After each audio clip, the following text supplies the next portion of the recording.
Hello everyone and welcome to another How Lou Sees It review. Today I'm going to show you Quantum by FunForge. It is designed by Eric Zimmerman, and let's go ahead and look at the components here. It's a game for 2 to 4 players, space-themed dominance type game, where players will basically be flying around in their ships, which are going to be represented by a die, and it is a very intriguing game. Very cool. Let's go ahead and take a look at the components. You have the box here. It's a pretty nice box. You have the insert here, fits everything very nicely. The actual components of the game, you're going to have these little cubes here. There's 7 dice in each color. I will note that originally, in the original production that was sent over here, the dice were very filmy a lot of times, and just a little spotty on some of the paint job, and so since then FunForge and Passport Games has sent out replacements, and the replacements are great. So if you get your game and you open it up and the dice are a little funky, just contact Passport Games, FunForge. They'll take care of you, get some replacement dice for you. But the replacement dice are really nice. They kind of have that semi-translucent look to them, which is pretty cool. You have the cubes. You have a couple decks of advanced cards. The game comes with quite a few of these little tiles. Very, very nice. Thick quality. I haven't seen any signs of warping or anything like that. So very happy about that. There's 4 of these player mats for each of them. You gotta have a blank side here, which is okay. I always, when I'm looking at games, I always think of ways that I wish they could have used more space, or could have done things, and putting a different person on the back with like maybe special abilities or something like that for each race would have been cool. I hear maybe something like that is in maybe expansion for the future, specific abilities for each race, but basically each player mat is going to have the same stuff on it. Okay, each player mat's going to have your reference on what you can do during your turn, which is really nice and very well laid out, as well as a reference as what the different ships do, what their special abilities are. Now the special abilities for each race, for each of the ships, are exactly the same. With that being said, you'll notice the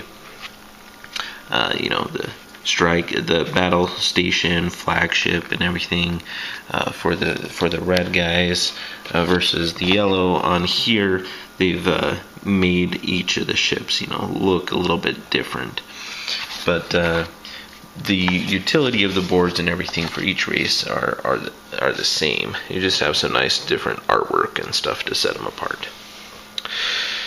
But yeah, so you have those mats, you have a bunch of dice, you have some battle dice. Again, you have lots of these tiles, and that's for different setups. So right now, I'm going to show you kind of a 2-player game setup and get going. This is your standard setup for a 2-player game. You got some basic maps here for the different players, the 2, 3, and 4 player game. But then you also have a bunch of different layouts that you can do. So suggested layouts for 2-player maps. You have 3-player maps, 4-player maps.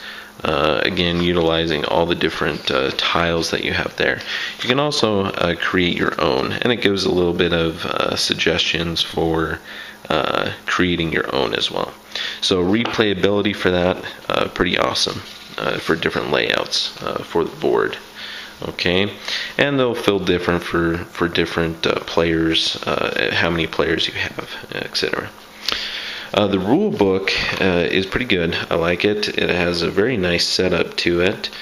Some good diagrams, explanations. What I really like about it, though, is once it goes through and talks about everything, excuse me, it gives you a sample game. Now, it's not a full game, mind you, but it's a very good detailed kind of walkthrough of back and forth between some of the players, maybe why they want to do what they did, and that sort of thing.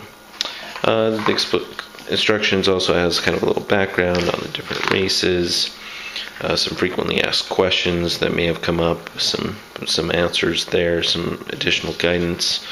But yeah, and you got kind of a history of the future type thing to go along with the theme as well. So pretty good instruction booklet. I like that sample game that they had in there. So for setup, I'll go ahead and show you fairly easy setup, not too time consuming, depending on how much time you want to figure out laying out this map or creating your own. It may take a little bit, but the suggested ones are very easy to set up.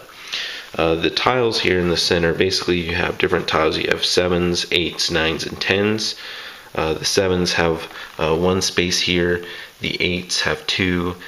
Similarly, the 9 continuing, 9 has 3, and the 10s have 4 different slots. And you'll see the higher numbered tiles used in the 4-player game, etc. Because in the 2-player game, you're not really going to be vying over all those spaces. You don't need those additional spaces. So that's kind of what they're used for. But the object of the game is everyone has, so we'll start the game with 5 of these little quantum cubes. And the object of the game is to place all of your quantum cubes out onto the board first. Alright. The additional setup here, you're going to take your 7 dice, you're going to put 1 on your dominance tracker and 1 on your research tracker. And these will be used just in the game to keep track of your dominance and research. Go up to 2, 3, etc. and keep track of it that way. So pretty cool there. Basically, at the start of the game, each person is going to roll their dice. Okay, that's kind of a high roll. In this game, you'll notice that you're going to be wanting low rolls quite frequently for dominance or strength in attacks. But we'll get there in a second. At the beginning of the game, you roll the 3 dice. You can choose to re-roll all 3. You have to re-roll all 3, and you have to stick with the second one. Okay, so each player will do that if they want to. Okay, and then you're going to go ahead and add up each one. So they got 14 and 13. The lowest roll is going to go first and basically choose one of these starting planets in this format. That's going to be the corners opposite. So let's say blue is going to take there, and green is going to be on the opposite corner here. And blue's going to place these 3 dice somewhere around the orbit of the planet. Okay, one of these orthogonally adjacent to that. Alright, and then the green is going to do likewise over here. And I won't get into all the nitty-gritty of the rules and everything, but I do want to give you a feel of how the game plays and some of the abilities of the ships and everything. So once the game starts, basically you have 2 different phases. You have an action phase, which is majority of what you will be doing, and then you'll have phase 2, where if you've met certain requirements, you are able to get some of the advanced cards over there. So on your turn, what you can do is you can refigure a ship, basically take an action. Say I want to re-roll this 5 and get it hopefully for a battleship or something like that. And I didn't get that, but now I have a different one. If I were to re-roll this and get a 5, I would have the opportunity to re-roll that again. Okay. The other one that you can do is throughout the game, your ships may be destroyed by other people and end up in your scrapyard. For one of the actions, you may deploy one of these off of a planet where you have a quantum cube. Alright, right now we just have the one, but you'll expand as we go along. The other one that you can do is the move attack action. Okay, and I'm going to skip that one and come back to it because it's a little more detailed. Another action you can do is just advance your research track. Okay, your research up 1. Alright, the other action that you can do is construct a cube. Now this is going to take 2 actions, and how you can construct a cube is you can construct a cube if you have dice surrounding the planet that matches the number exactly, adds up. So 3, 4, I have the 7. If I were to start my turn on this turn like this, I could take 2 of my actions to place a quantum cube. Again, the goal of the game is to get rid of all of your quantum cubes, so you're moving your dice about to do that. As one of your actions, again, you have the move attack action. Now, moving and attacking is one single action. Attacking is not a separate action. You can just attack for one of the actions if you're in a position to do so. But let's say green wanted to attack 4. Green wanted to attack blue, sorry. And in this game, the overall low number is going to win the battle. So green here in this situation could attack with his 4, or he could actually move and attack with his 3. Okay, so green can move up to the number shown on the die. So the higher the number, the more spaces the die can go. The lower the number, the more sturdy and more strength that ship has in battle. Which really makes sense. I kind of like how they have that set up, because the ones are slow but very powerful, and the high numbers are very quick but not nearly as powerful. So green, I want to attack blue with my 3. So I'm going to go ahead and move 1, 2, and 3. I'm going to move halfway in between here, and I'm going to attack. Alright, so we're each going to take one of the die and roll. And let's say I forget which is which, doesn't matter too much as long as you know which is which. But let's say blue rolled a 3 and I rolled a 2, so I have the overall low number and would win that battle. Okay, ties go to the attacker, so it is again a little bit opposite. Instead of rolling high, you're rolling low, and instead of the defender usually winning the tie, in this game the attacker does. Now at this point the blue die would be destroyed. He would re-roll that die and place it in his scrapyard that would be able to be deployed later for an action. I now have the option of moving into that space or back, and I would go ahead and maybe move into that space. And that's kind of how the battles work. So we have that. Also, the resolving that battle, I would actually gain a dominance. I'd move my dominance up by 1. Okay, and as soon as your dominance reaches 6, I immediately get to place a cube anywhere on the board that's free, that I don't already have a cube. So pretty useful. The opponent would move his dominance tracker down 1. Now in this case he's at 1, so it wouldn't go down, but if he was at 3, he would then move his dominance down to 2. And that's your actions that you can take. So basically you're moving your ships around the board there.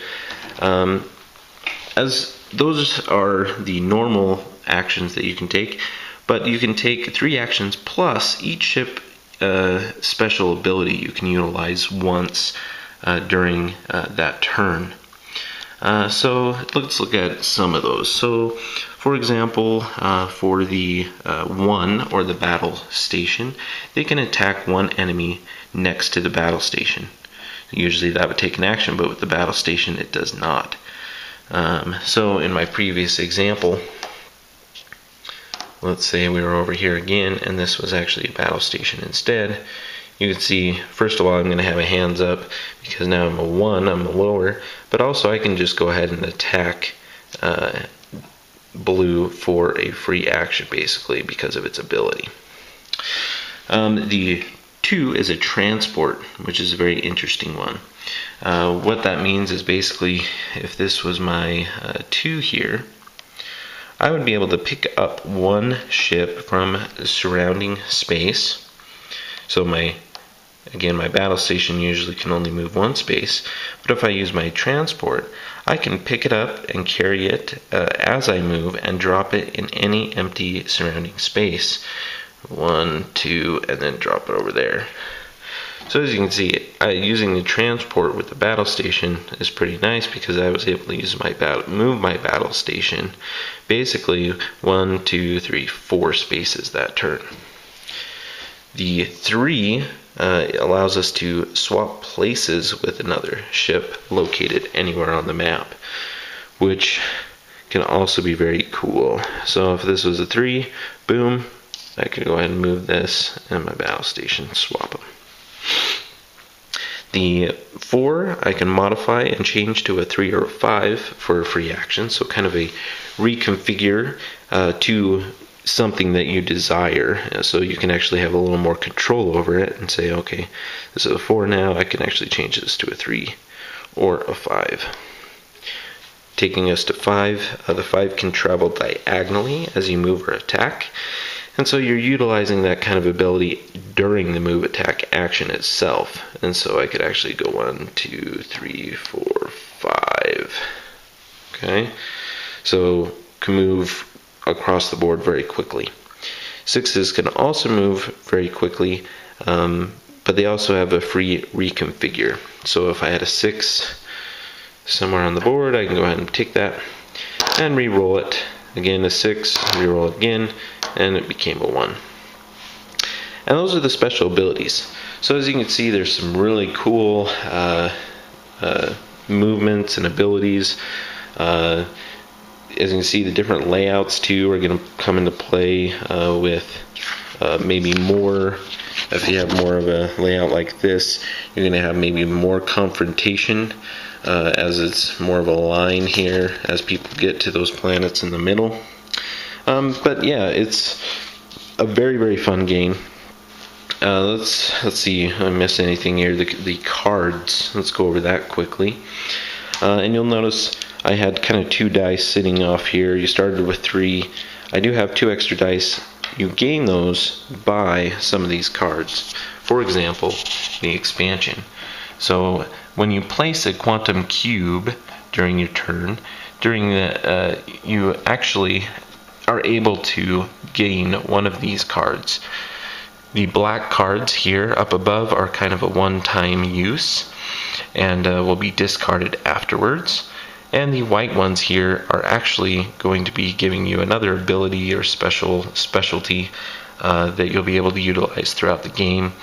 And you would add them here to your side of your board here. You can have 3 cards at a time, only 3, and then you'd have to end up discarding another one if you wanted to change one of those out. Just for an example here, let's take a look at this card here. This is Dominance, Ravenous. Okay, there we go. Dominance Amplification. When you destroy an enemy ship, dominance +2. When one of your ships is destroyed, it's dominance -2. So it can quickly, if you're winning battles, your dominance can go up more quickly. But if you lose a battle, you would also go down more quickly.